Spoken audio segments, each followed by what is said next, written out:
So she's taking pictures. Yep. So do we just stand right here? I think you give him right here. Hey, Andrea. Right here for pictures. So presenter gives the award, and the kids right here. Okay.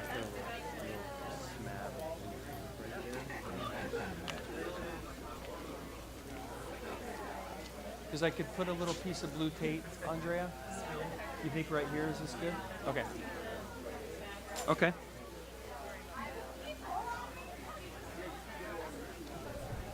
Hey. Fuzzy microphone there? Yeah, you know what Kevin said? It's called a dead Live Mike cat. Scott. Live Mike. I'm serious. I won't say anything about bombing Russians.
Are these yours? They're gonna get smushed. Hi. Did you get your hair done? I'm just seeing the layers. Ready?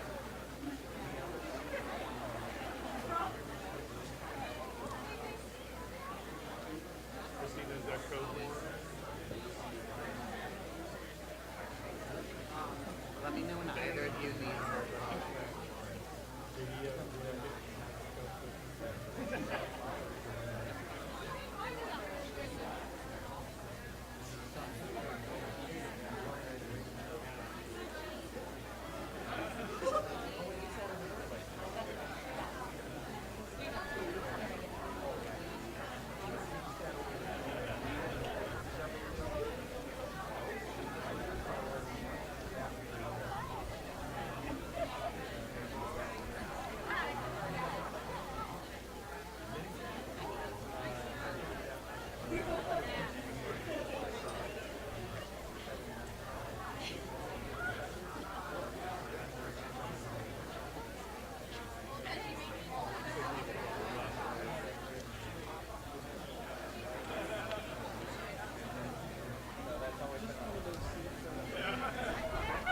John, any reason not to start? We're good.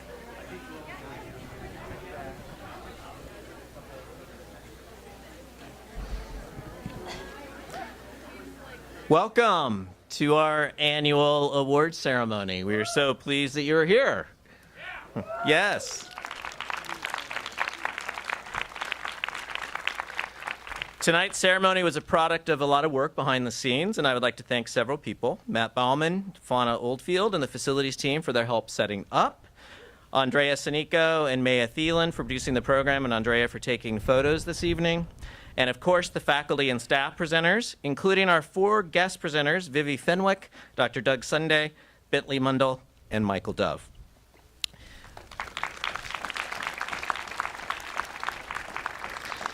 Tonight, we honor our students' hard work and accomplishments, but especially you, the class of 2023.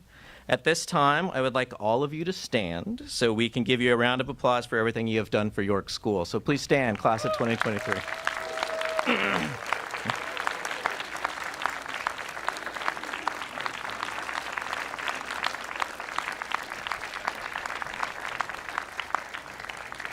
Now you can sit down. Shortly, you will hear from faculty and staff about our talented students' successes in and outside the classroom. Award ceremonies, however, are not just about individual achievement. A ceremony like this represents the positive collective culture of the student body, and the culture of the student body is represented best by the leadership of its seniors. Thank you, class of 2023, for all you have contributed to York School. We will miss you and enjoy the ceremony. I will now introduce John Zeljo, Director of Teaching and Learning, who serves as tonight's Master of Ceremonies.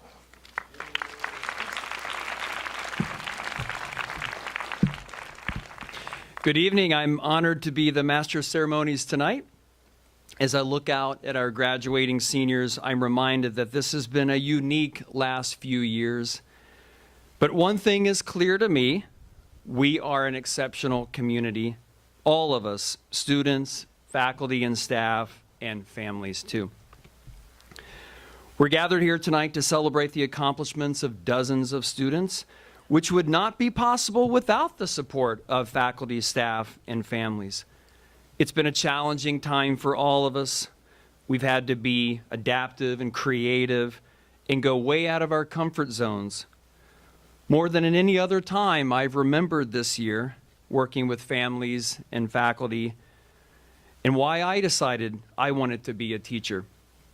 So thank you to parents and faculty and staff and students for reminding me of who I always wanted to be. So to the students, you've been exceptional. Yes, it's your intelligence, your intellect, your curiosity, and your ability. But it's also your humor, your compassion, your patience, and your understanding. What I've seen this year in every single student is their tremendous resilience. You've been thrown a curveball, but you keep coming to class and doing the work and laughing and smiling with us and thanking us at the end of every class. Students, your resilience has been an inspiration to us all, and I think you deserve another round of applause.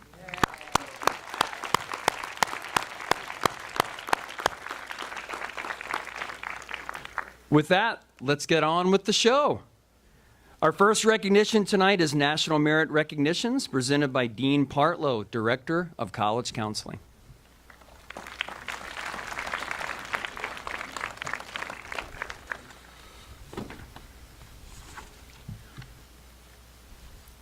In the fall of their junior year, the members of the class of 2023 took the PSAT offered by the College Board and therefore entered into the National Merit Scholarship Program with more than 2 million students across the country.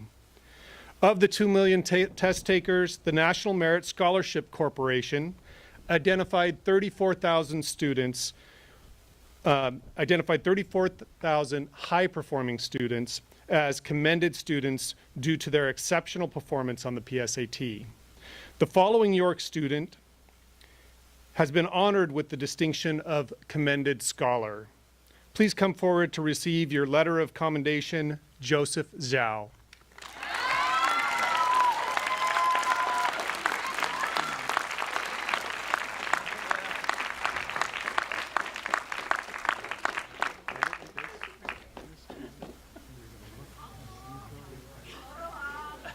Photo op.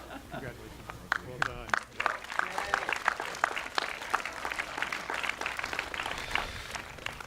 Finally, only 16,000 students were identified as semifinalists, with 15,000 awarded finalist designation.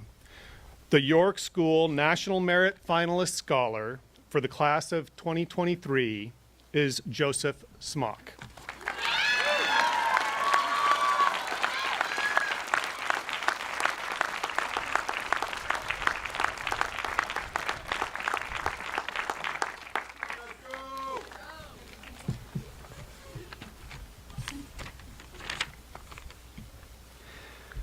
For our next presenter, we welcome to campus Vivi Fenwick to present the Congregation Beth Israel Scholarship Award.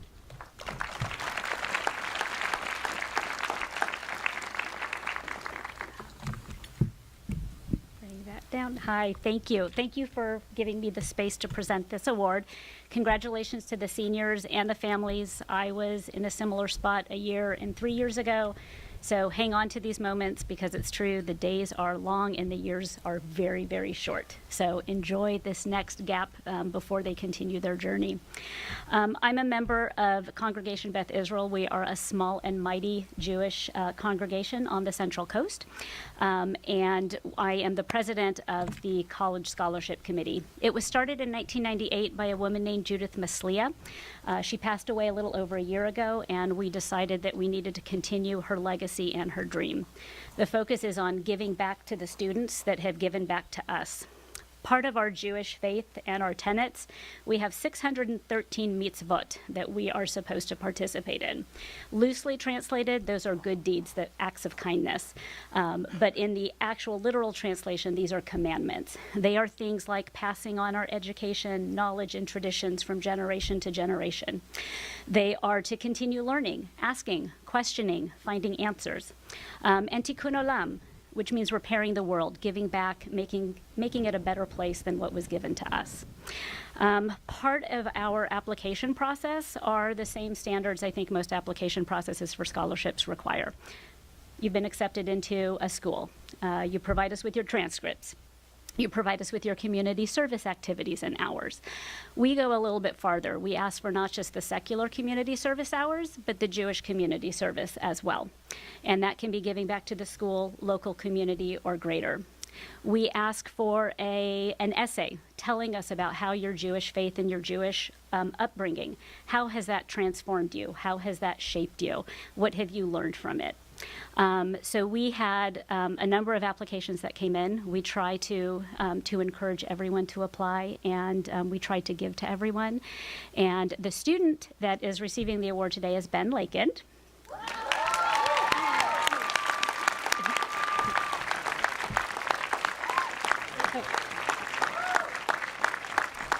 Hi, Ben. You impressed the entire committee, I'm sure the community as well, not just with how you give back in community service hours, but in all areas of your life. The theater work and the artwork that you do, right? The artistic side of yourself and bringing joy and a reprieve from the craziness of the world to others. Giving back to the school. You have helped out in the academy. You've helped other students learn, so you've given back from generation to generation. Your insightfulness, where you're at in your journey, not just in your Jewish faith and ethnicity and race and questioning where you're at and where you're going, but in all areas of your life. That's going to take you very far. So congratulations on your acceptance into Sonoma State. Congratulations on your award, and Mazal Tov. Thank you. Thank you.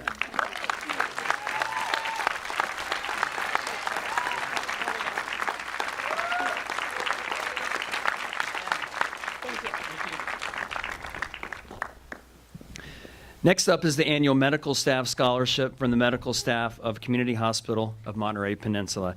To present that award is Dr. Doug Sunday.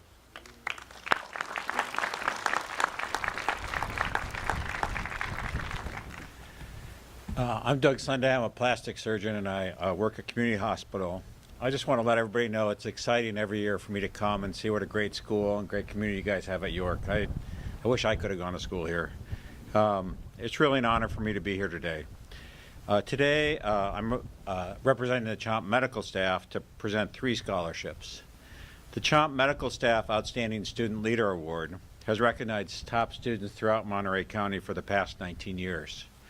We base the selection on 3 things: high academic achievement, that probably includes every student here at York; good citizenship demonstrated by contributions to their community and the school; and excellence in extracurricular activities. So the winner of the 2023 CHOMP Medical Staff Outstanding Student Leader Awards are Justin Nagafuji, Madison Chu, and Noah Stackpole.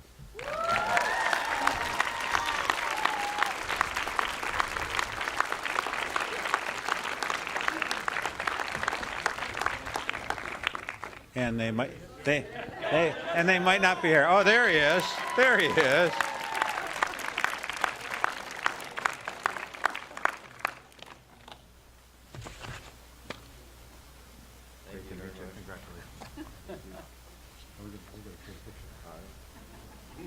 Way to go, Justin. Thanks very much. Our next presenter is Mike Dove to present the Wednesday Night Laundry Runners Scholarship.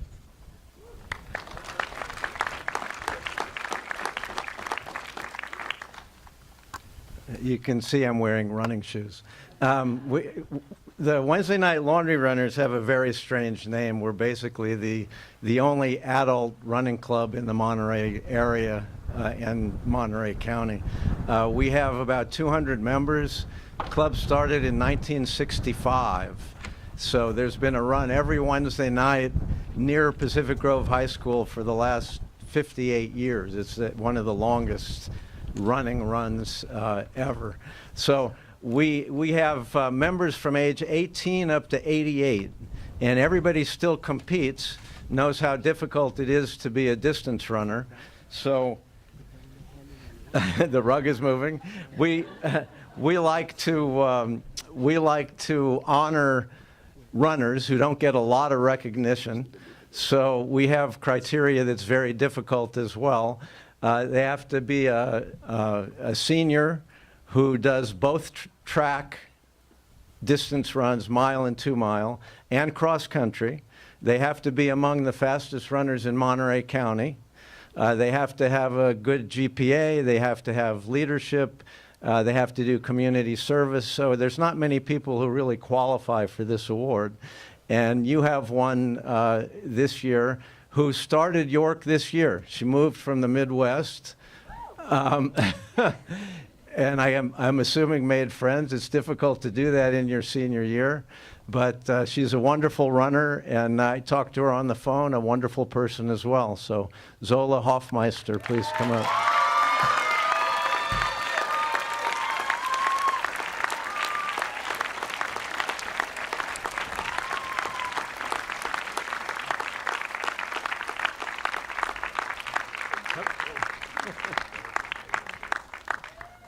So we have a plaque that'll last as long as she wants to keep it, and the money. Are you going to go to UCLA? Yeah. It'll last. The money will last about a week, but the plaque will stay for a while. Thank you. Nice to meet you.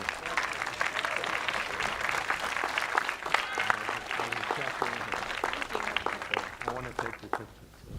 I have to take her picture for our website, so. I can go over to the side, We can send you. hold the plaque. Okay. Yep. I'm sorry. Congratulations. Okay, thank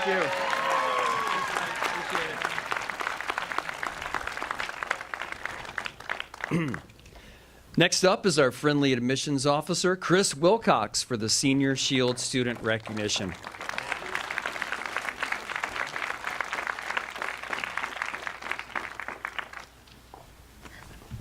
Hi, everyone. Welcome.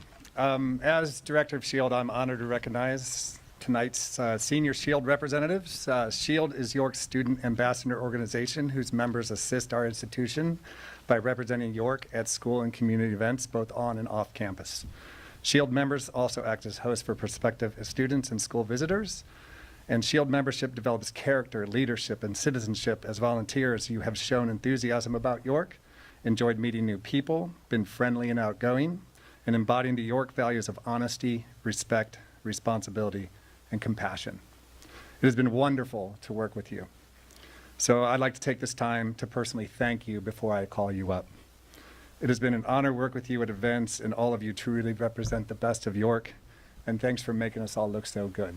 So after I call you up, if you could stay, that'd be great, because we want a group shot, and stay to our right, and Miss Thompson has something for you, okay? So, Aria Asmuth.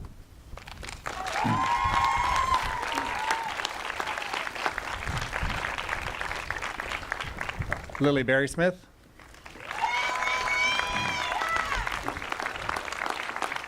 Cass Brent Nurse.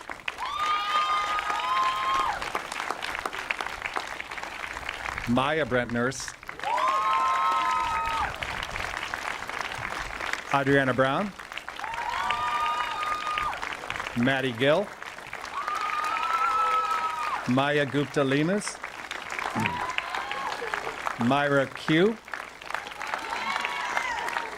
Hannah Zhu. And we do have young men in Shield also. Peter Sheng. Joe Smock.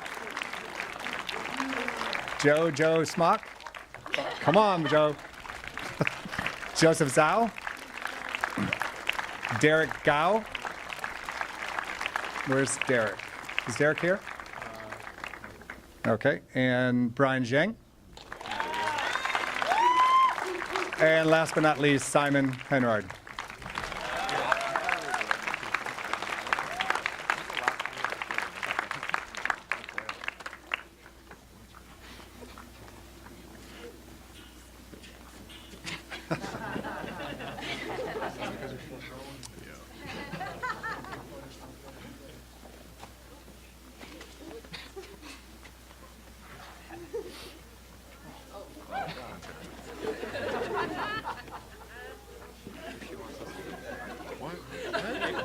Get closer.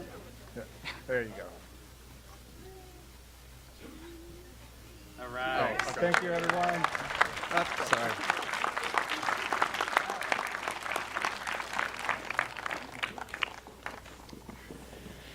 So now we move to athletics, where I'll introduce Athletic Director Steve Peters.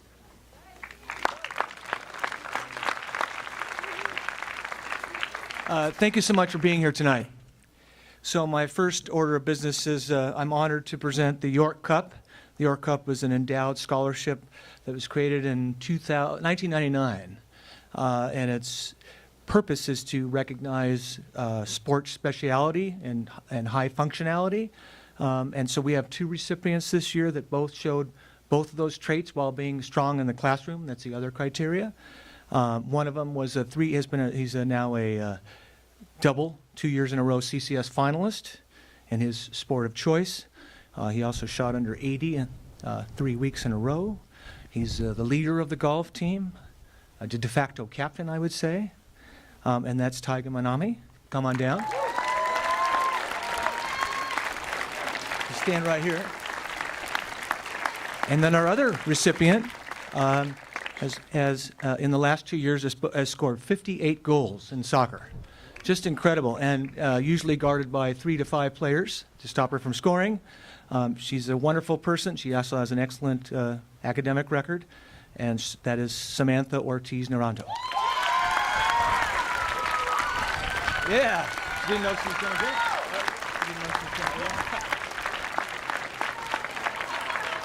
Come on down.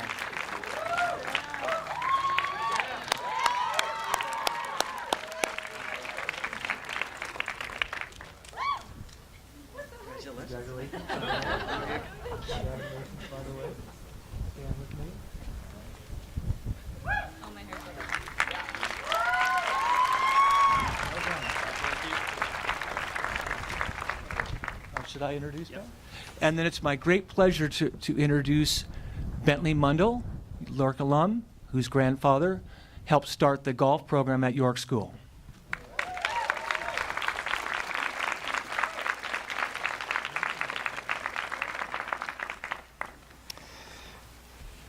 Good evening, everyone.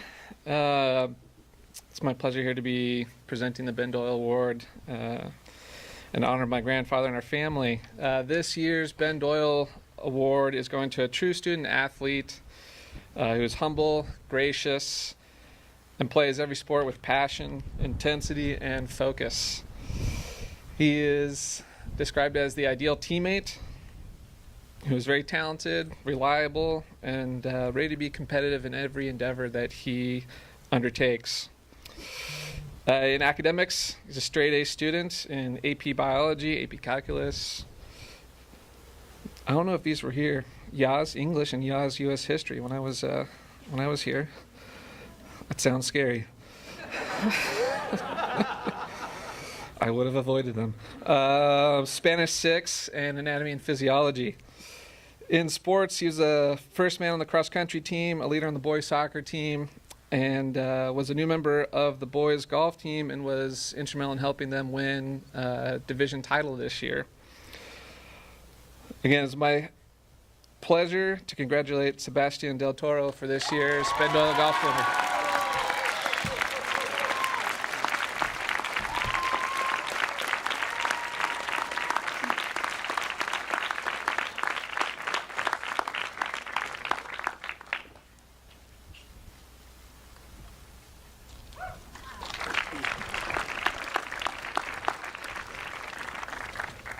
I'm back like a bad dream. No, I'm just kidding. So I have quite a few awards to announce now, so bear with me.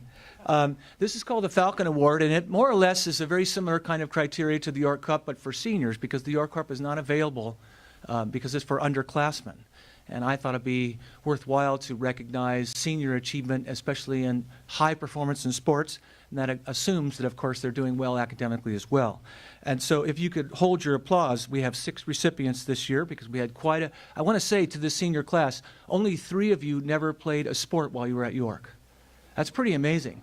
Also, and no offense to those that didn't, because you did other things. You were in other kinds of ensembles.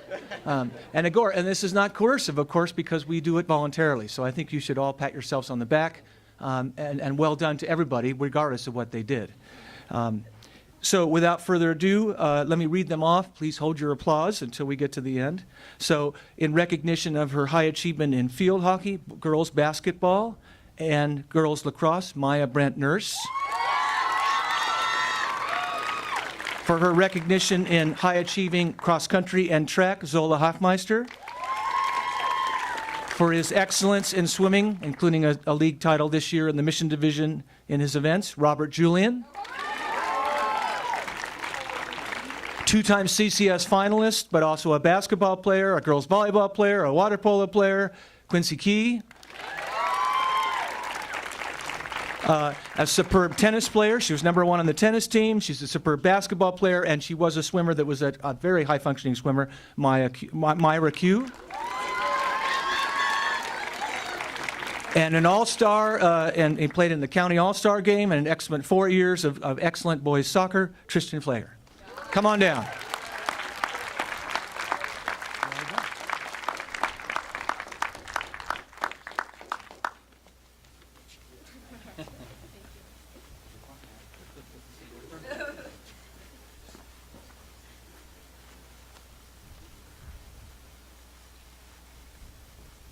Okay, well set. I'm not done yet. So then we have another award. In a small school with 168 to 170 kids, it's imperative that we have people that are committed to the teams that we play on.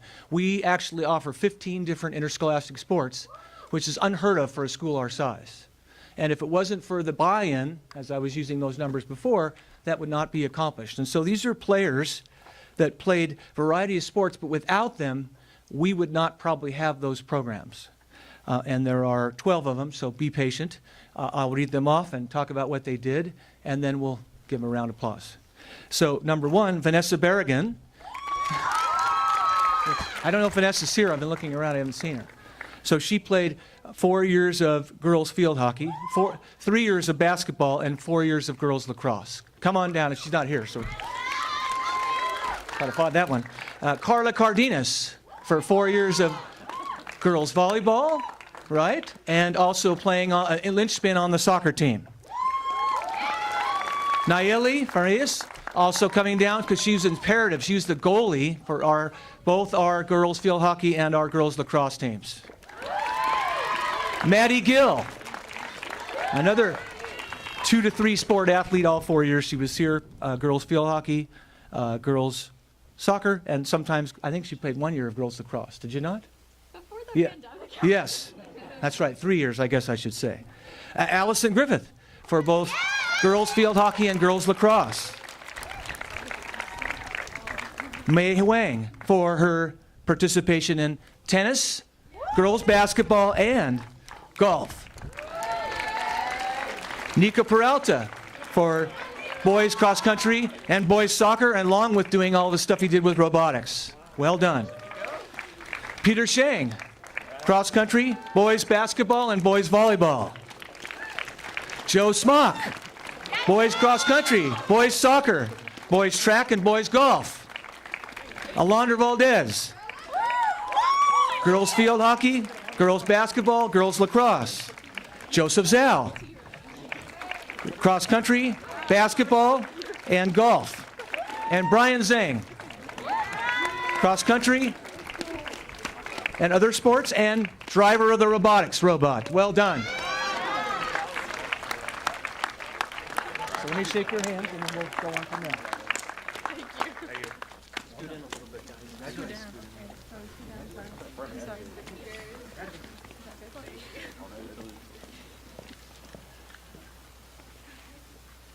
Oh, we got to squish. Okay, sorry.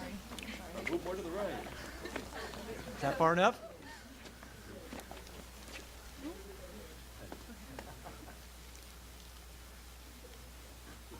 Okay.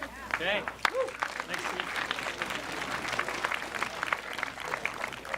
Thank you, Mr. Peters. We now move to our academic awards, and for these, we'll welcome to the stage our department chairs and other departmental faculty. Tonight, we start with Miss Jennifer Berry, the English Department Chair, and the English Award.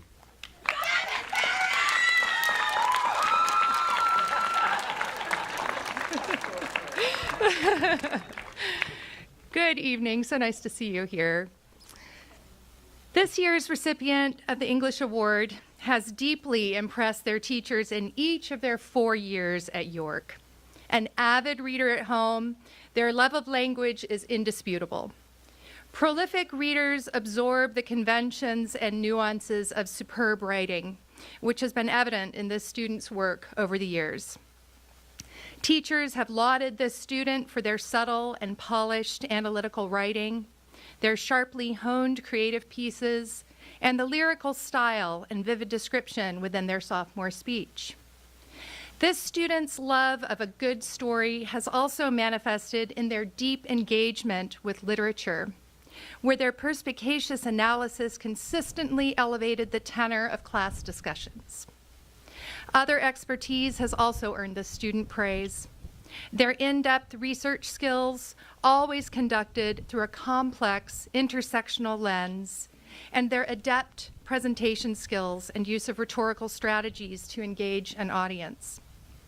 Outside of the classroom, the student has been a dedicated member of the Literary Magazine Club, instrumental in the crafting of each publication, both digital and print, and working tirelessly to organize and run Fall Fair fundraisers and the club's open mic events. Their involvement and contributions were vital in promoting creative writing and opportunities for student engagement. This student has excelled in those vital foundational skills that will serve them well across all academic disciplines, but particularly in film studies at Pratt Institute next year. I'm getting a little choked up. And so it is my honor to name Cass Brent Nurse as the 2023 recipient of the English Award.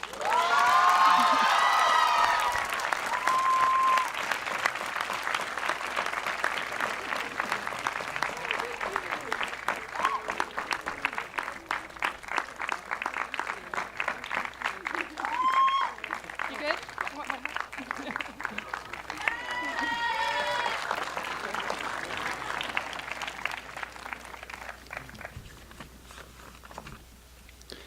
Next, I'll call up Mike Barman and Elizabeth Ciarni for the History Awards.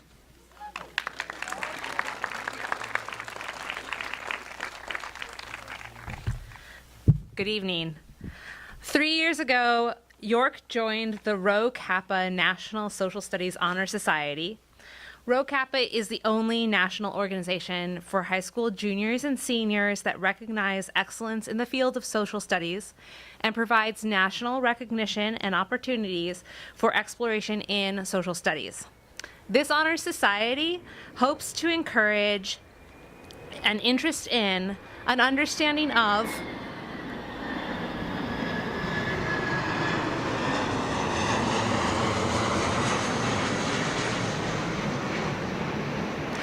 an appreciation for the fields within social studies. Students who are inducted into this honors society have exceeded the required number of history courses, have a minimum 3.0 GPA, and have demonstrated through their coursework and extracurricular activities a commitment to the study of history. This year, we're pleased to induct 9 graduating seniors into the York chapter of the Rho Kappa National Social Studies Honor Society. Please hold your applause until all the students are on the stage. We invite you to come down. Vanessa Berrigan, Lily Berry Smith, Cass Brent Nurse, Adriana Brown, Maddie Gill, Allison Griffin, Maya Gupta Limas, Ian Partlow, and Peter Shung.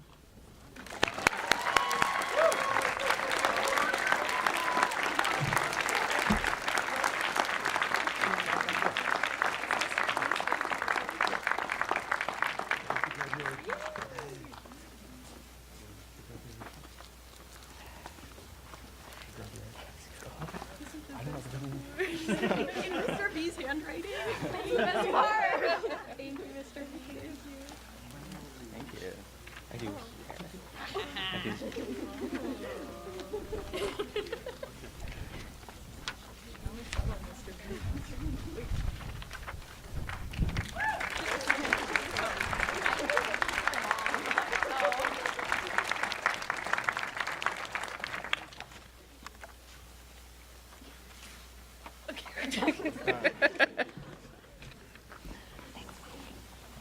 You want to stay up here?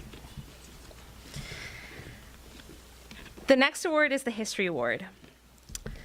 This award is given to a senior who has demonstrated outstanding achievement in their study of history during their time at York. To be eligible, a senior must have taken 4 years of history courses and must have a 4.0 average in their final 2 years of their studies in their history courses. Special consideration is given to students who seek opportunities outside of York to further their study of history through extracurricular activities, additional coursework, independent study and research, or summer opportunities.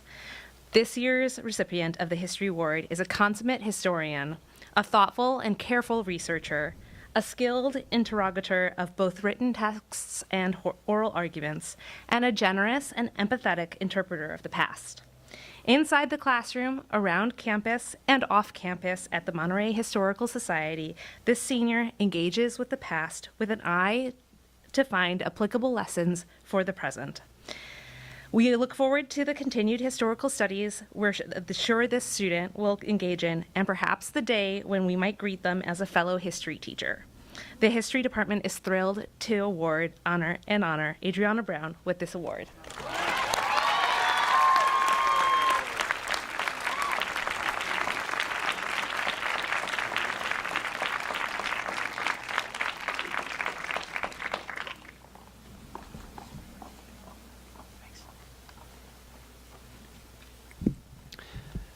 Now I'm going to invite up to the stage Mr. John Daniel, the World Language Department Chair, and we'll have our World Language Honor Societies and awards. Bonsoir, buonasera. This is not an instrument of torture. These are lovely honor cords that will regale our graduates to give them a bright little color against their black uniforms. And the honor societies of the language will present next. The Société Honoraire de Français has for its mission to celebrate the language of French and to inspire friendships across borders. And particularly, we want to celebrate students with outstanding achievement here at York, students who have spent 5 or more semesters in the French program, demonstrated interest in travel abroad, and certainly have an appreciation for a macaron. The 3 students that we will be recognizing in their senior year are in no particular order: Maddie Gill, Myra Q, and Adriana Brown. Félicitations! Ooh. Oh, I got one too.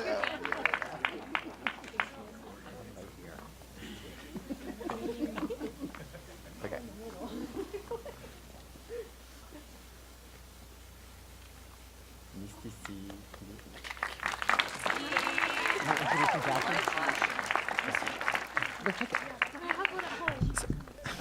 So I'll now introduce my colleague in Mandarin. This is Jasmine Xu for the Chinese Honor Society.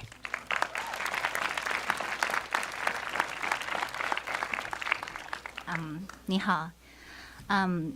The National Chinese Honor Society is established to recognize and encourage accomplished high school students who strive to gain a better understanding of the Chinese language and culture, as well as to play an active role as a contributing global citizen in the 21st century.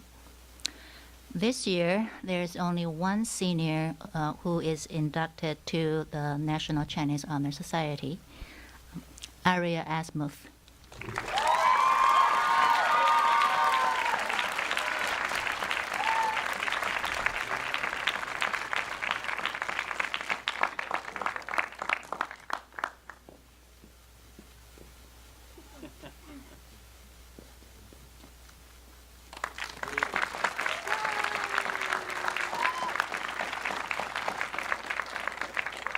Call up Professora Nadaner for the Spanish Honor Society.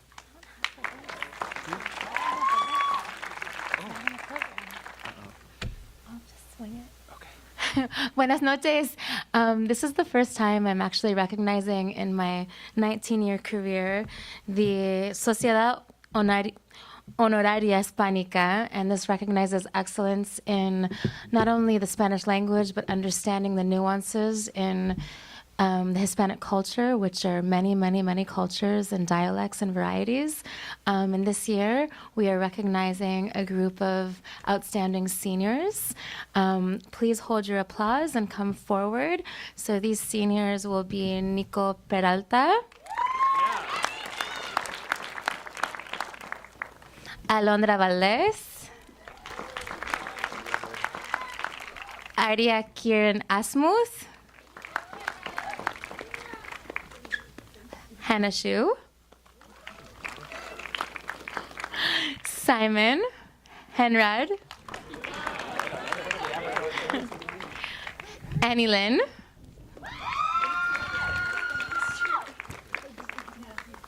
and I actually don't have the list in front of me. I thought it was going to be printed in the program, so I'm looking around the room to find my other seniors here, and I know there's more. Yes, Joseph Schaub. Hey, muchas gracias. Huh? And Carla, perdón, sí, Carla Cardenas, por favor, gracias. Okay, I'm so sorry. I sent the list and I thought it was going to be in the program. Huh? No. This is for the students that have achieved, that I taught, at least that I had some awareness of. So this is the celebration for this year. Muchas gracias a todos ustedes. If you could please give them a round of applause.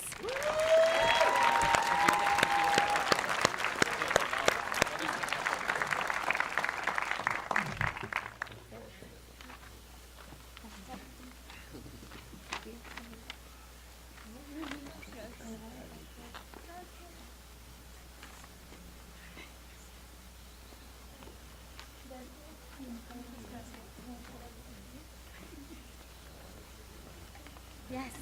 Okay.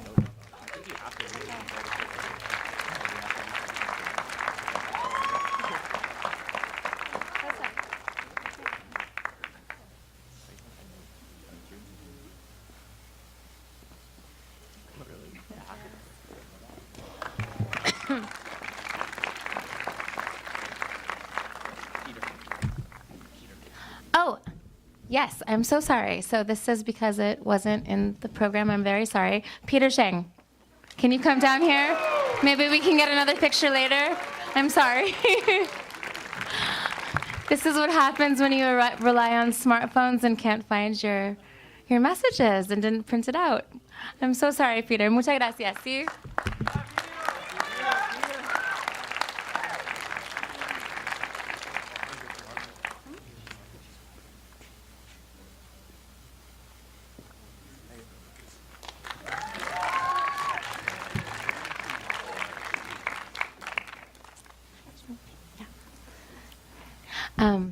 Now I'm going to present the Spanish Award for this year. And I do have this on my phone, so don't worry. One moment. Okay. Thanks for bearing with me. In Latin and Spanish, alondra means lark or songbird. Alondra, you are truly the lark or alondra, a light every morning, a symbol of optimism and positivity. Whenever Alondra comes up in conversation among her peers and instructors, everyone smiles. Her enthusiasm for learning and life is that infectious. In Spanish 6 this year, Alondra has demonstrated a keen ability to transcend what might be considered an ordinary discussion, although topics this year have been anything but ordinary, on any given topic into a positive and enlightening debate that motivates, intrigues, and inspires everyone in the room. Alondra, your ability to find joy in even the simplest of things is remarkable. Larks perch on the tree branches to embrace the new dawn. In Arabic, Alondra is the muladis one, stemming from al-lunadra. In Hebrew, the names Alon, meaning oak tree, and Dara, meaning pearl or wisdom, combine to signify someone who possesses strength, stability, and wisdom. And in English, you are the protector of humanity. All of this etymology, or roots of words, combined couldn't be more fitting because Alondra's work in Hispanic cultural studies parallel every one of these descriptors. From her reflectiveness and research on indigenous contributions to Latin American culture and society, immigration in the US, Mexico border, and the fate of asylum seekers from Mexico, Central, and South America at the Texas, Arizona, and California borders, to the history of dictatorship and democracy in Chile, and La Malinche, connected to both Mexican and Chicana identities. Alondra humanizes the ineffable, and her kindness, reflectiveness, and dedication embody the essence of the York community at its very best. It is my honor and privilege to present Alondra with this year's Spanish Award.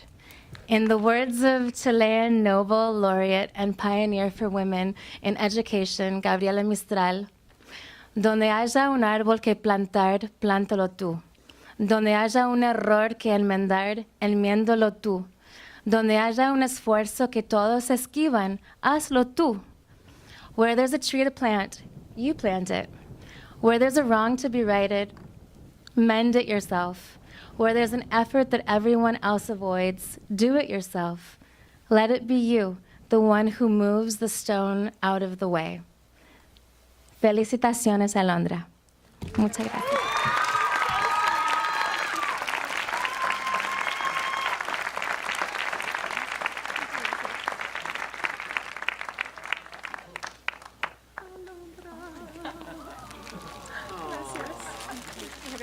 ¿Me das el teléfono?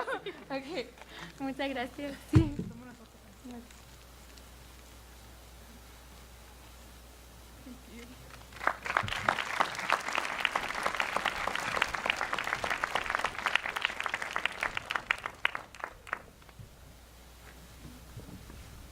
Ni hao again. So for those who don't know, this is my first year teaching at York.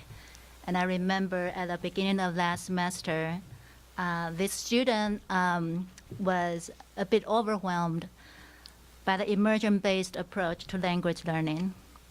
But he knew what he needed to work on, and he put conscientious efforts into it. Over time, he was better at understanding my instructions and participating in class discussions in Mandarin.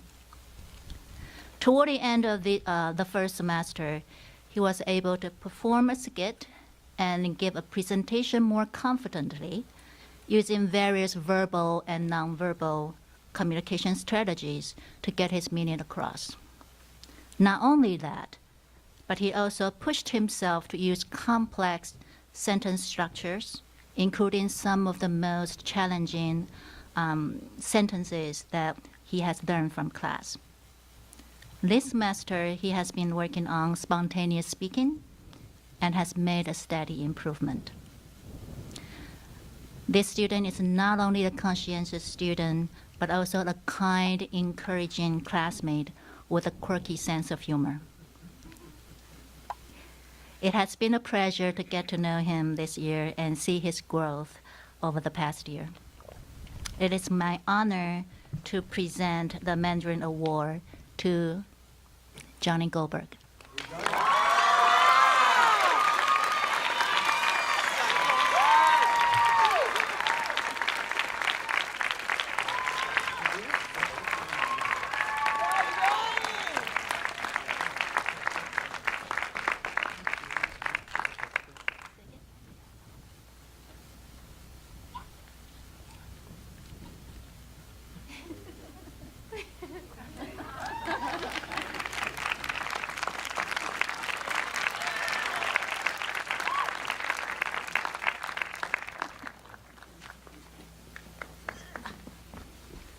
Rebonsoir.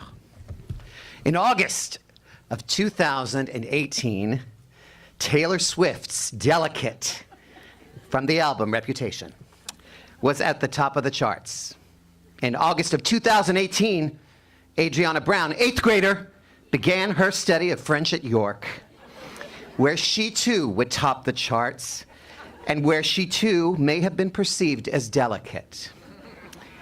Delicate certainly speaks to Adriana's compassionate nature and her empathy, which she mentioned just a few days ago during her final oral exam, delightful French, by the way, as the trait that Victor Hugo's most celebrated characters exercise when offering understanding and forgiveness to compatriots struggling to survive la misère. But Adriana's character is certainly not delicate when it comes to hard work. We know that she approaches everything with her whole self. She earned grades of A in French 1, French 2, in Yaz French 4, that's a hard class, French 5, and an A minus in French 3, distance honors learning, blah, blah, blah. Furthermore, Adriana proved to be determined and unbreakable when navigating a global pandemic and seizing global travel and study opportunities. France beckoned, and Adriana courageously and enthusiastically jetted off to Rennes, returning an even more confident and proficient speaker of French. One may also observe that Adriana has an affinity for a delicate tea service with fancy cookies.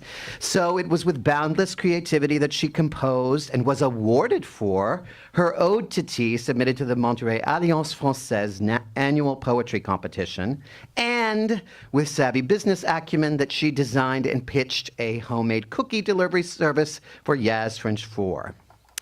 As the 2022-23 school year draws to its close amid honors and celebrations, I reflect on the good fortune I have as an educator at York to share classes with some students for their entire academic career. Certainly, it has been a delight to observe the 13-year-old Adriana sharpen that incredible intellect, develop those team and community-centered sports skills, hone that powerful voice both as a singer and a scholar, establish herself as an emotional support and thought leader to this school, and build her proficiency in French. The 18-year-old Adriana, whom the French program celebrates today, more thankfully, however, retains those same traits of kindness, empathy, and desire for self-actualization that so endeared us to her back when Tay-Tay was asking, is it cool that I said all that? Adriana, je te félicite et je te souhaite le meilleur dans ton avenir. Pozdravlenia, sorry. Please congratulate Adriana Brown.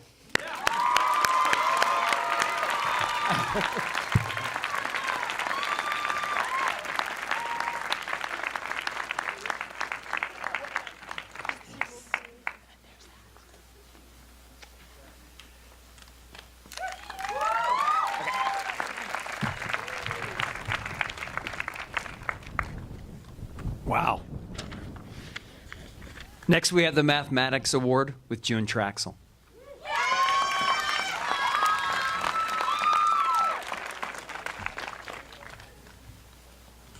All right, so I will be presenting the Outstanding Mathematics Award. So the Ballas Award is presented to the top seniors in mathematics, along with a scholarship. So the seniors battle it out for that award, which will be presented shortly. Therefore, this year, the York Outstanding Mathematics Award will be presented to the top junior in mathematics. And this year, there are no juniors in the Calc BC class, so I will be presenting this award to the top junior in the Calc AB class. Even though I'm presenting this award to just one student, I want to acknowledge all the brilliant top math students this year. Thank you all for your hard work in mathematics. But we must pick one student, and this student is a bit of a dark horse in that he started from humble beginnings and then started passing everyone this year on the outside of the track. My guess is that distance learning threw everyone for a loop, so this student ended up taking regular pre-calculus instead of honors pre-calculus. Always interested in learning and helpful to others, the student dove into the pre-calc material with quiet enthusiasm, especially gifted in trigonometry. In Calc AB, the student started to rise above all others by thinking outside the box, willing to solve difficult calculus problems visually rather than algebraically. This is no surprise, as this student has always followed the beat of his own drum, not only wearing a toga to the prom, but wearing a toga as his calculus headband. And I just have to demonstrate here. Yeah. It's very creative. So not only does he think outside the box, but he thinks outside the calculus headband. Every year, the Calc AB students choose a review folder, and this student chose the Lord of the Rings folder, where students have to write down whether they are a giant, a wizard, or a hobbit. Even though the student is a giant in the field of mathematics and a wizard at problem solving, he chose hobbit. This is very fitting because he's of humble beginnings and pure of heart, never tempted by the dark side, and prefers to quietly do amazing work behind the scenes. He is definitely worthy of carrying the the torch for the Mathematics Award. I distinctly remember the student wearing a t-shirt that said, "It's cool to be kind." And if this is any measure, this student is the coolest of all. Therefore, it is my great honor to present the York Outstanding Mathematics Award to Johnny Goldberg.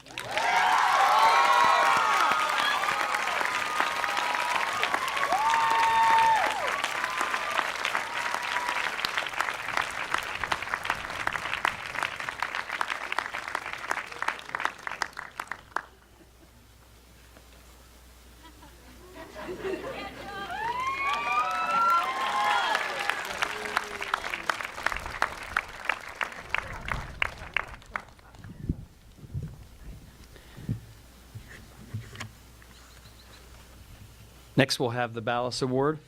And I actually don't know who's presenting that. Is that you, Dr. Hanna? All right, here's Dr. Jeff Hanna with the Ballas Award. No,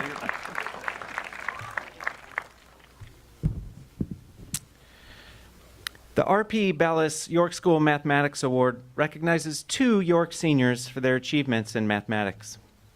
The criteria are merit, excellence, and demonstrated promise in the area of mathematics. Items taken into consideration are cumulative GPA in all mathematics courses, with a preference given for the most advanced and rigorous, as well as student performance on AMC exams, the SAT, ACT math section test, and preference is also granted to National Merit semifinalists and especially National Merit finalists. We are beyond excited to bring this award back, one which the donor intends to continue making at York in the future.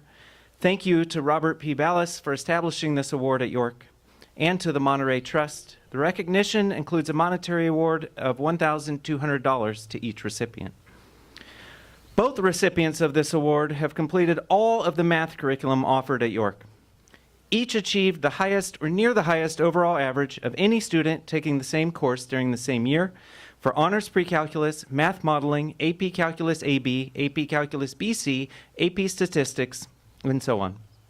Each participated in math-related extracurriculars, and each took the time to help younger students by volunteering to tutor in the service of their community. Not only have I felt lucky to mentor and guide each of these students during their learning, but I would be proud to work next to them as a colleague.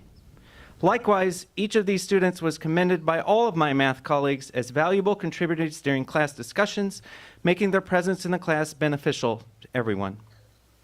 And as coincidence would have it, each recipient is attending the University of Washington next year to further the legacy they started at York. The first winner is our only National Merit Scholarship finalist and likely will be majoring in biochemistry, which revolves around interpreting statistical data, developing mathematical models, and working with reaction kinetics. The second winner plans to major in informatics, which is the data-driven study, design, and development of technology and its intersection with human values. Please join me in congratulating the recipients of the R.P. Ballas York School Mathematics Awards, Joe Smock and Mark Ogwo.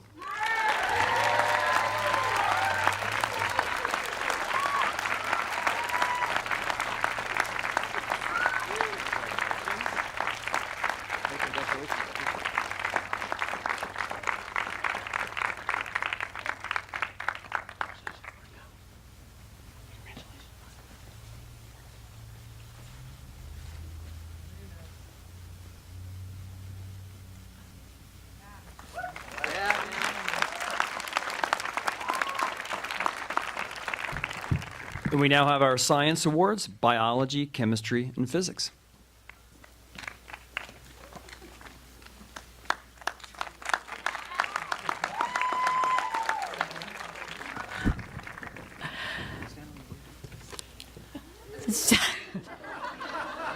Sorry.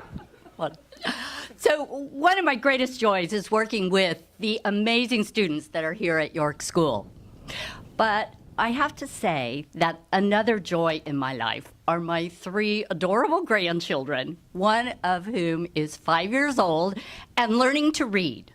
So because I've had so much practice with the alphabet lately, I thought I'd use it to present this award, along with my colleague and the other half of the biology department, Kim Keast. B is for best.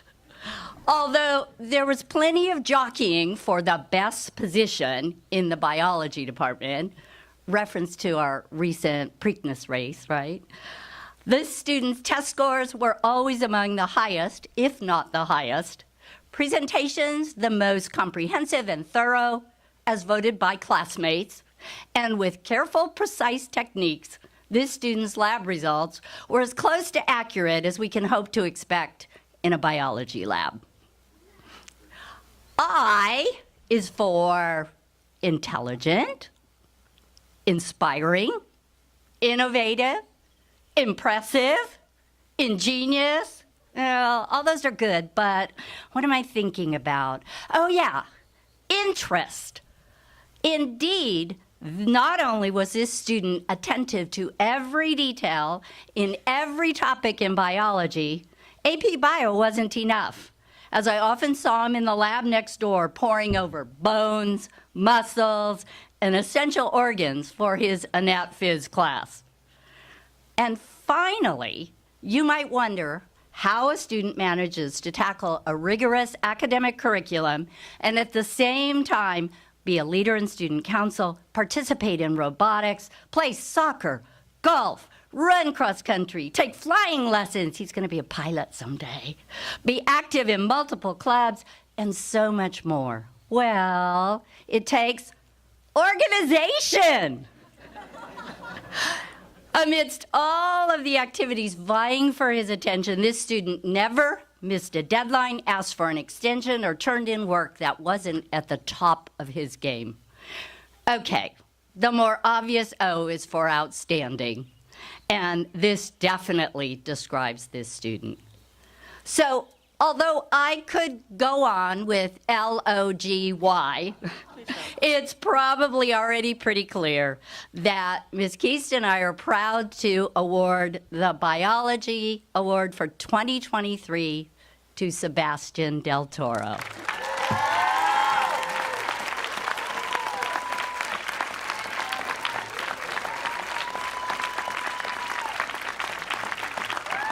Congratulations.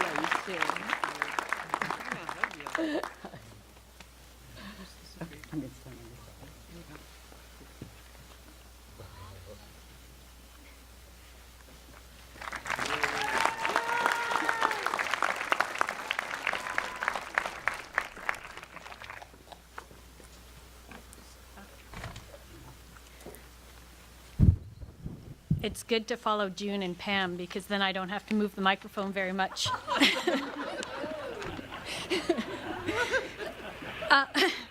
All right.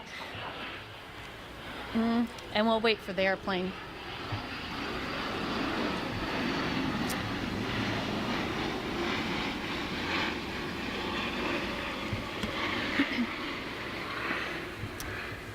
So I am Kane Williston, and I'm here to talk all things atomic.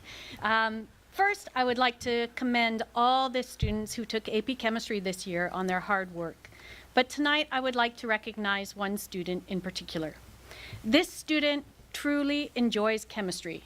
Specifically, he relishes being in the lab experimenting.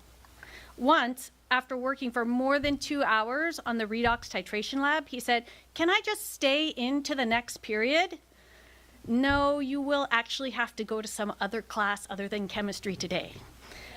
This student learns by fully engaging himself in the material, asking questions, and conscientiously listening to the feedback that he gets. He appreciates understanding how and why behind concepts and equations. He is so committed to gaining as much knowledge as he possibly can that even though he's a senior, he came to class on senior skip day. His work is detailed and meticulous, and if anybody is absent from class, it's his notes I borrow to photocopy and send to them.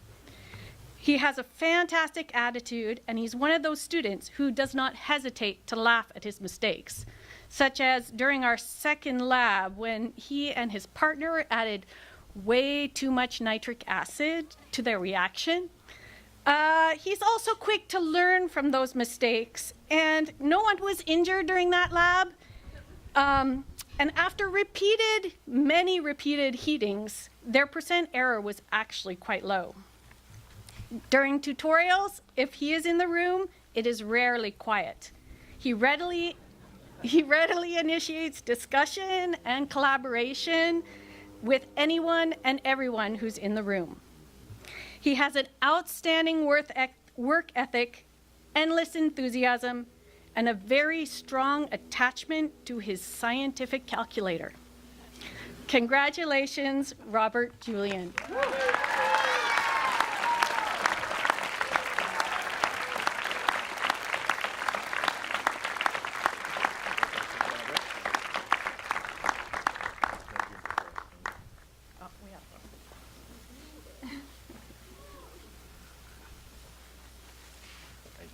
Congratulations.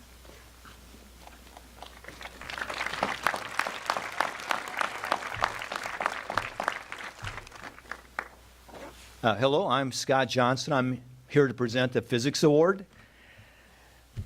So first of all, I want to thank all my AP Physics students for all their hard work, energy, and effort this past year. You're all worthy of this award, but it must go to one. And the one student, this is based on performance, on the process, and their personality. So for performance, the numbers tell the story. This student scored incredible 98% overall average for the year.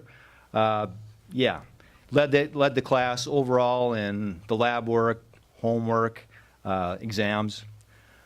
But the process is important too. It's not just getting the right answers. Dr. Hanna and I stress in our physics classes, not just getting the right answer, but also communicating how you got the answer.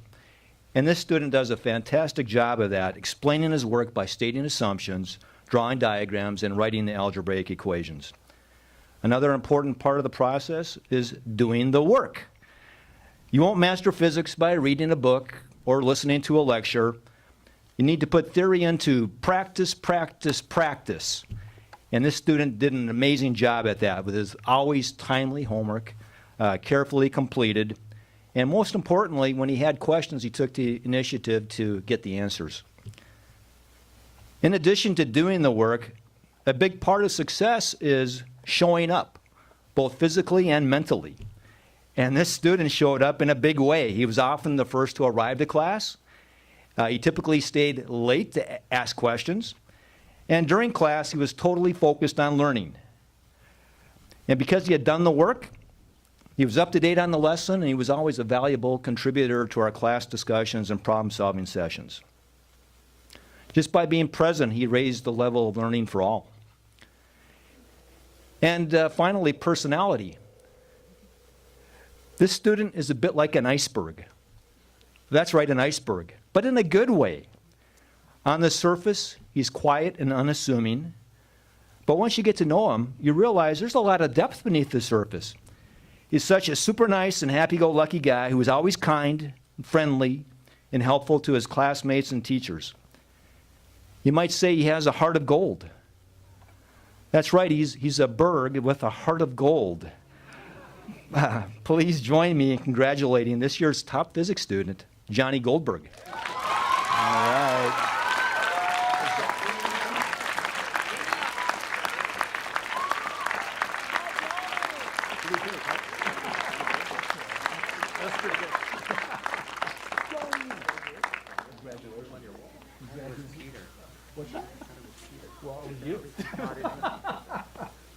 Congratulations.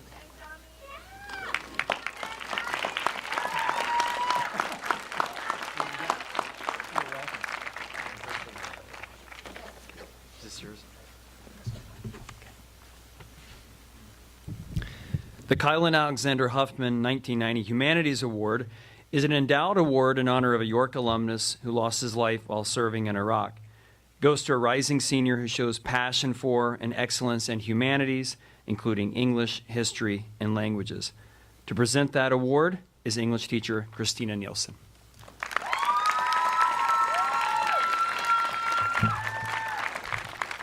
Hi. So, as you just heard, but I have it written down here, so I'm going to read it again. The Kylan Huffman Humanities Award recognizes a junior who demonstrates excellence in the humanities, including English, history, and language. Individuals that meet this level are recommended by the departments.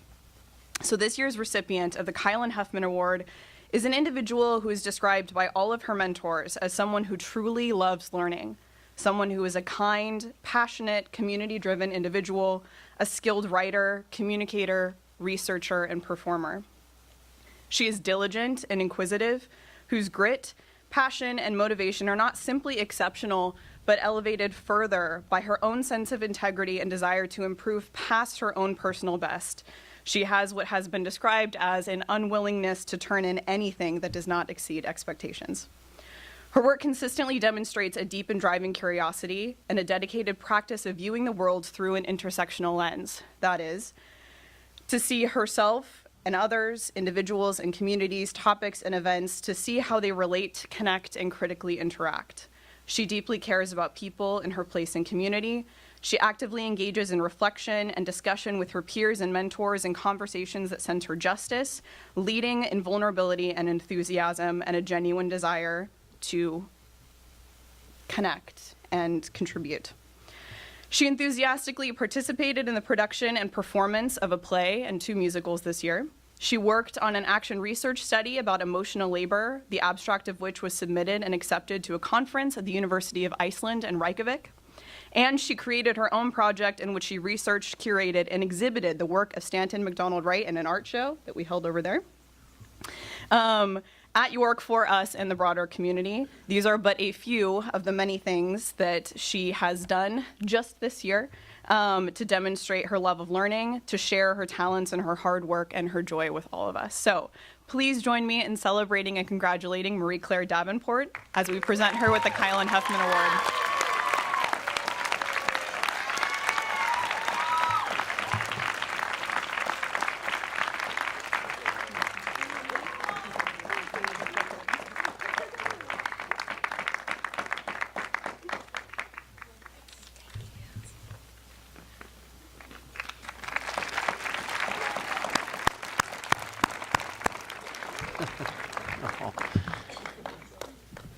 For recognition of the CIEE Global Navigator Senior Scholar recipients and participants is Elizabeth Ciarni, Director of Global Programs.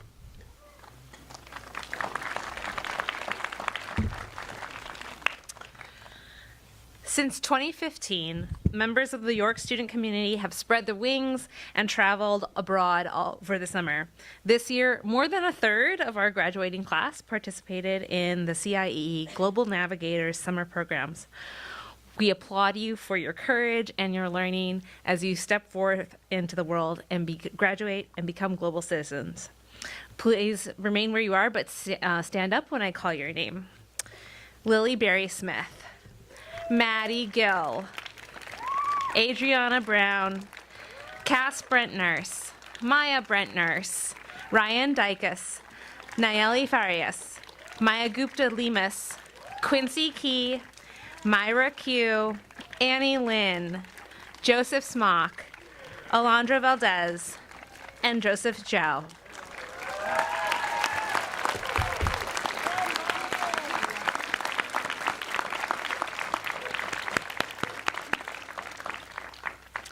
A few weeks ago, our global scholars shared their learning with the York community, publishing a podcast series. I hope you all listen to it. It's amazing. And hosting a robust series of panel discussions. We honor them today for their leadership and learning and present them with the graduation cords today. Please come down as I call your name. Arya Kieran Asmuth.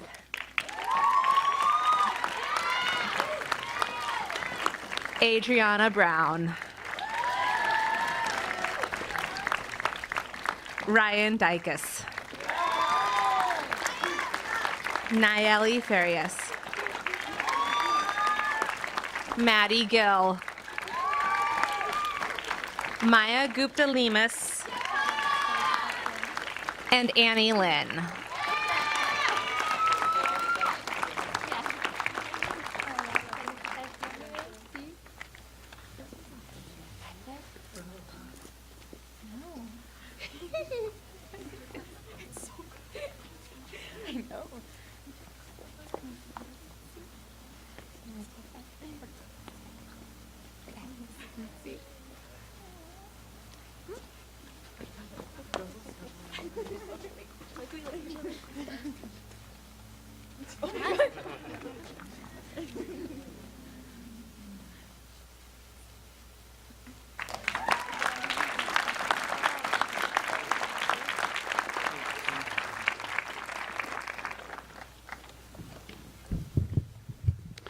I'm fortunate to present the Maureen Church Coburn Award for Community Service. Maureen Church Coburn was a great philanthropist in this region, particularly toward educational institutions like York. Her donations built the chapel and the original commons here on campus. In alignment with her lifelong contributions, the goal of Service Learning program here is for students to adopt service as part of their identity, as a personal value. In order to truly help the community in significant and meaningful ways, students find themselves contributing many more hours than are required by York. Over the course of their years here, the class of 2023 has contributed a total of over 3,000 hours.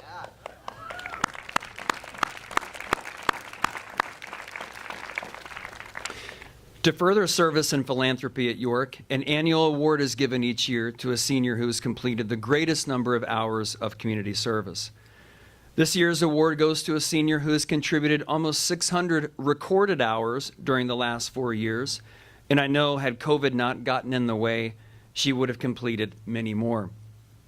She's volunteered with the National Charity League, the New Voters Organization, the Food Bank of Monterey County, as well as several other organizations.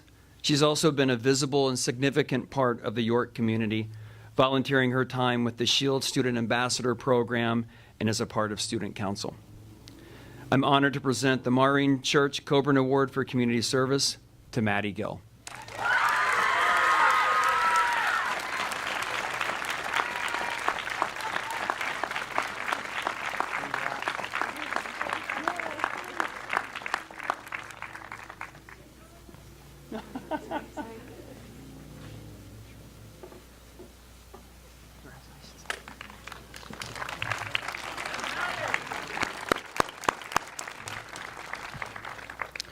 So we now move to the Arts Awards, and Mr. Spencer Williams, the Arts Department Chair and Director of Performing Arts, will present the Vocal Music Award.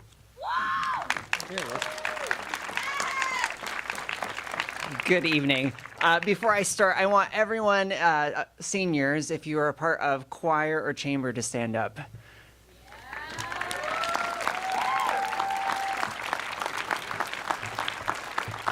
Thank you. I'm thrilled to give this year's Vocal Music Award to a particular deserving student. This student is an exceptional musician on so many fronts. As a singer, cellist, bassoonist, guitarist, ukuleleist, and I think there's more. They've been a part of every music ensemble at York, including concert band, jazz band, string ensemble, choir, and chamber choir. The best part of teaching them is how they surprise me at every turn. Freshman year, they earned the Rising Star Award for their incredible work in the musical Chicago. During the pandemic, they continued to push themselves in producing incredible and exciting music videos. They sang in multiple languages, created outrageously good music videos featuring themselves in vocals with harmonies, but also creative choreography, even dancing over the freeway in Salinas. In their junior year, they quietly created the most stunning I Spirit, a physical realization to Elsa's powers. But the biggest triumph was jumping on as Elsa's cover on a Saturday matinee of Frozen, with basically little to no rehearsal. Sorry. They had the audience on their feet at the end of the show with a standing ovation. It was truly impressive to watch. This year as a senior, it was no different. In the fall for the Disneyland project, the students stood up and sang a beautiful rendition of a song from Coco in Spanish. It was so powerful that I had them perform at break for the whole school. They can sing jazz, musical theater, pop, belt, in Spanish, Korean, Chinese, and more. As one of the most flexible and nuanced singers I have had the pleasure to work with. In chamber choir, I can always count on them to sing all of the difficult second soprano harmonies, and they do it with ease. And the same thing in Alice by Heart. One of my favorite moments this year was watching them sing their completely original song in the quarter 3 performance. Again, I was absolutely blown away by their creativity, wit, and musicianship. The talent is astounding. The best part is this Saturday, you get to hear a choral arrangement of one of my favorite songs, Landslide, arranged by our York Music Award recipient. It's absolutely stunning. So without further ado, can I please bring down Arya Kieran Asmith to the stage? Congratulations on all of your incredible work you have given us the privilege to listen to. Thank you for always bringing your best self to every project, rehearsal, and performance. Thank you for sharing your incredible gift. You have lifted me up and us all with your emotional and beautiful performances. Please keep singing, please keep writing music, and please keep sharing your gift. It's priceless.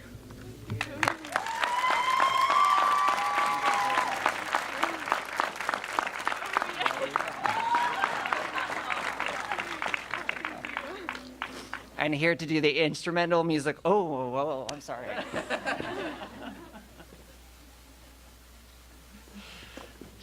And our instrumental music award, Mr. Stu Reynolds. My name is Stu Reynolds. I teach the jazz class, and I'm honored to give out the Instrumental Music Award. I first started teaching jazz in the winter of 2020 when the pandemic was raging, and trying to get a sense of what people are like through Zoom is nearly impossible. This person who's receiving the award just kind of struck me as kind of a goofball with a trombone, although that's my favorite kind of goofball. But by the end of the semester, all of a sudden, we were allowed to meet in person to rehearse, and it seemed impossible to me because our wind players were required to be outdoors. And I remember saying to the band, well, we can't move all these amps and this keyboard and all these drums outside and then back again for every class, can we?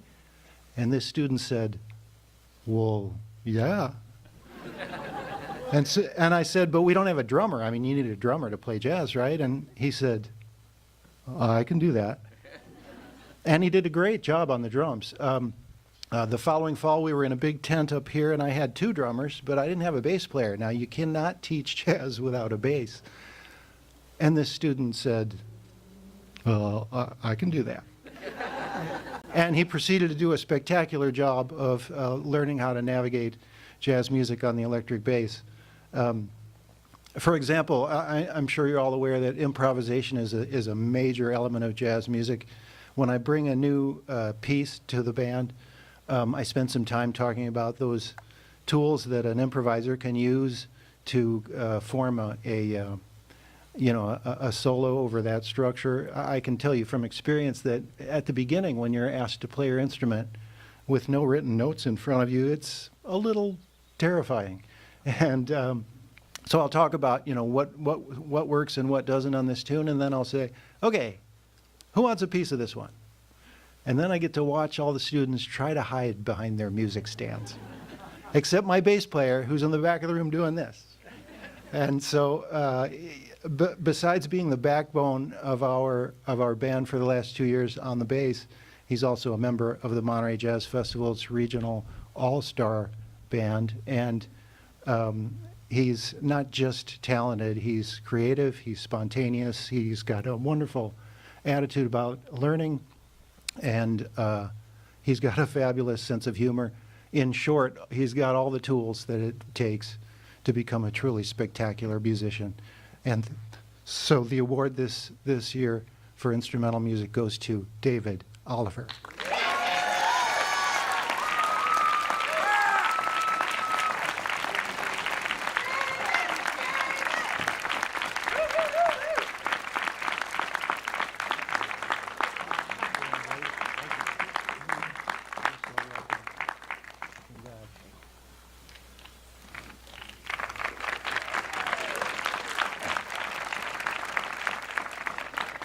I'm back here to present. We have 2 theater awards I'm going to give out today. I'm really proud to announce that the first recipient of the York School of Theater Award of 2023 goes to Cass Brentners. Now, some of you might be surprised since you haven't seen Cass on stage since November of 2019 when Cass played Kitty in Chicago. I had to look it up because I was like, I couldn't remember the name. But the reason I wanted to bring Cass up tonight is to celebrate all they have done for the theater behind the scenes. Coming back from the pandemic, we jumped into Frozen, and I have to be honest, I was super scared. We didn't know what was going to happen. We didn't even know if we were going to be able to perform. But I remember sitting down the students and asking them, can we really do this? And they all said yes. So I said, okay. Cass was my stage manager for Frozen and honestly was the main reason I didn't lose my mind throughout that process. They came to every rehearsal and brought such a calmness to the process. When the smoke machine or hazer would go ballistic and fill the entire theater with smoke, it was Cass that kept me calm. Whenever there was a job to be done, Cass was there and happy to do it. Cass was also our stage manager for Alice by Heart, and again, incredibly responsible, helping us sort all the differences out between our script and score, which there was a lot, making sure each student was at rehearsal, moving up all the props and set pieces between the chapel and the theater, and doing all the sound cues. The list goes on. Cass contributed so much to our theater program here at York, but did it in a quiet and kind way. And for that, I will always be incredibly grateful. thank you so much for everything you did for me and for your fellow peers. We will miss you so much. Congratulations.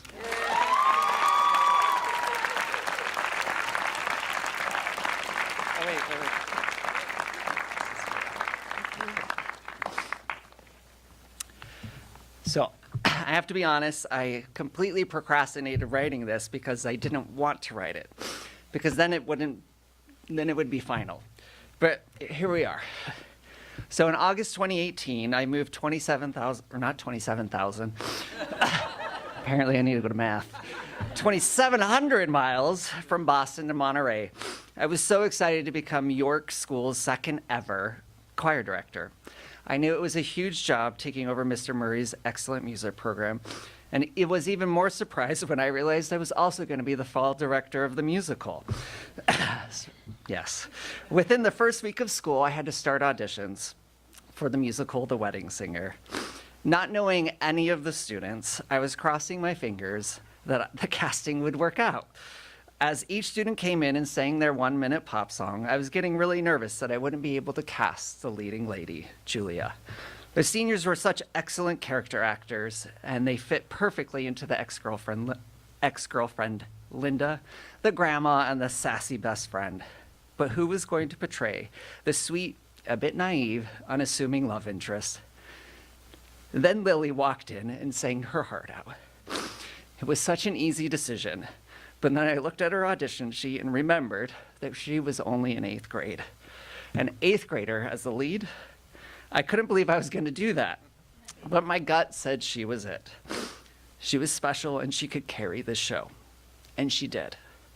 Looking back as an 8th grader, she was more consistent and more professional than most of the upperclassmen. I'll never forget sending a picture of Lily in a wedding dress to Miss Berry. She wasn't too keen on seeing her 14-year-old getting married, which is completely fair. But because of her incredible work ethic in The Wedding Singer, I knew we could push the limits, and so the next year we put on the high school edition of Chicago. Lily's Roxy Hart was so astounding. Instead of the naive leading lady, Lily played Roxy with edge and heart. I'll never forget her singing Funny Honey in the spotlight in that perfect Roxy wig. She was a complete triumph, and seeing her do the original Fosse choreography with Nora Butler as Velma in Hot Honey Rag, the audience just went wild. As theater stopped because of the pandemic in their sophomore year, Lily took to learning about the history of musical theater by taking both semesters of the Broadway Refocus classes. In front of several real Broadway producers, Lily pitched a near-perfect idea of producing Funny Girl with a Black Jewish actress. Honestly, it was a better pitch of that show than what's currently running on Broadway. I was so proud of all the work she did to understand Broadway's past to make it a better future. Coming out of the pandemic, it was important to do a musical that was accessible to the student body, so I turned to a little-known show called Frozen. Not only did she lead the cast on the stage as Elsa, but she was the leader backstage, helping students understand what it means to be in a cast. And each of the 8 performances, she belted out Let It Go, one of the hardest musical theater songs written, but she did it impeccably and with a mask on. Again, another moment where she absolutely shined on and off the stage. And finally, just a week ago, we were here on the stage, premiering a brand new musical, Alice by Heart. She had shined in so many different ways over the course of her high school career, but nothing compared to the work that she did in a brand new musical. Without leaving the stage once, she pushed herself to learn the somewhat crazy lines of Alice, sang in almost every one of the 19 songs in the show, and learned some epic choreography. I dare say she was better than the original off-Broadway actress, and I'm so excited to send off that video to the writers. This way, it won't just be me who could see the brilliance of Lily Perry Smith. I'm so excited to announce our second recipient of the York Theatre Award goes to Lily.